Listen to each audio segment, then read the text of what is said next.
Now, let's speak to the Mayor of London, Sadiq Khan. Thank you very much for joining us as well this morning. So, masks mandatory once again on public transport. I was doing a straw poll of colleagues this morning, not scientific, but, one said actually on the tube she was on, more people did seem to be wearing masks. Others said actually it was very, very patchy. So what are you hearing this morning about how well people are adapting to this? Well, I welcome the announcement from the government. I've been calling for this for some time because the evidence is before July the 19th, when it was compulsory to wear a face mask on public transport, backed up by enforcement with the power to issue fines, but also to use British Transport Police and the Met Police Service, we saw compliance at around 85%. Although since July the 19th, it's still been a condition of carriage. You're required to wear a face mask if you use public transport in London. We've not been able to issue fines. We've not been able to use British Transport Police or the police to enforce this. And I'm afraid compliance has gone down. So I welcome the announcement from the government. And I'd say to all your viewers, not just when you're using public transport or when you're in shops where you have to wear a face mask, if you can't keep a social distance, you're in a confined space, err on the side of caution. Better safe than sorry, because we do know 1 out of 3 of us who has this virus won't show symptoms.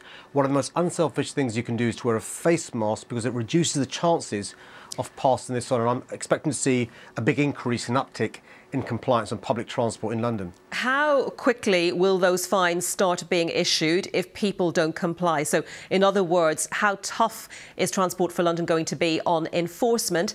And as a supplementary to that, is it fair to expect TfL staff to be the people to do this? Well, look, we have, over the last couple of days, changed the notices in our tube stations and bus stops. The announcement will be different now, reminding customers there's now the ability to issue a fine, and it is the law. Today will be encouragement and education, but over the course of the next few days, you'll see more and more enforcement. I think it's unfair for just 500 TfL staff to be doing all this enforcement. That's why I welcome the change from the government, which enables us not just to rely upon TfL staff, the 500 enforcement officers, but also the thousands of British Transport Police and police officers. If I'm honest, I'd rather they were focused on reducing violent crime and not doing enforcement of face mask wearing. But the evidence we have in London is Londoners, by and large, did the right thing before July the 19th. Most Londoners want to do the right thing, but also wearing a face mask gives others greater public confidence to use public transport. It's a win-win. Well, look, I mean, I know from conversations with colleagues prior to this, a lot of them have said being on the tube, they felt uncomfortable. They were wearing masks. Lots of people weren't, they said. I mean, listening to what Professor Mickey was saying a minute ago, does it make it more difficult in terms of the messaging if the government is saying, yes, it's mandatory in shops and on public transport, but not in other settings, like if you go to the cinema, for example? Does that make it more difficult? Oh, listen, House of Commons, that makes it difficult. It makes it difficult when you've got ministers and members of Parliament sitting behind the Prime Minister in a confined space, not able to keep their social distance, not wearing a face mask. And I think we should try and lead by example where we can. Look, human nature as it is, we copy other people's behaviour. So where it's possible to wear a face mask in a confined space, wear one. Better safe than sorry. There's a good reason, by the way, why in places where you eat or where you drink, it's not compulsory to wear a face mask. It'd be on, off, on, off, on, off.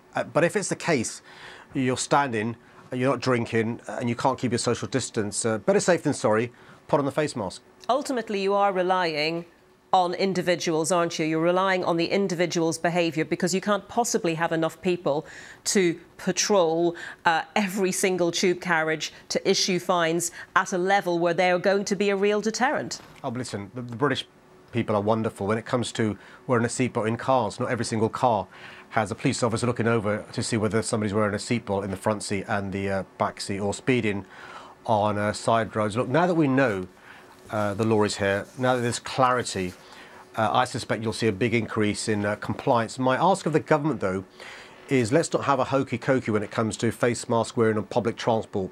Why not err on the side of caution? Yes, of course, encourage people to receive the booster jab. I've received mine and the flu jab. Encourage people to receive the vaccine.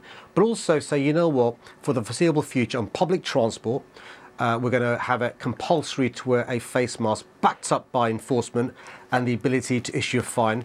It will reduce the chances of transmission, but also increase public confidence. Just very, very quickly on enforcement, finally, I mean, is Transport for London going to publish, for example, stats if it's issuing fines in the first week, the second week and so on, however long this mandate remains in place? And I know you want it to stay in place over the winter period on public transport, but is TfL going to issue an update on fines as an extra encouragement, carrot, stick, call it what you want, to make people wear those masks?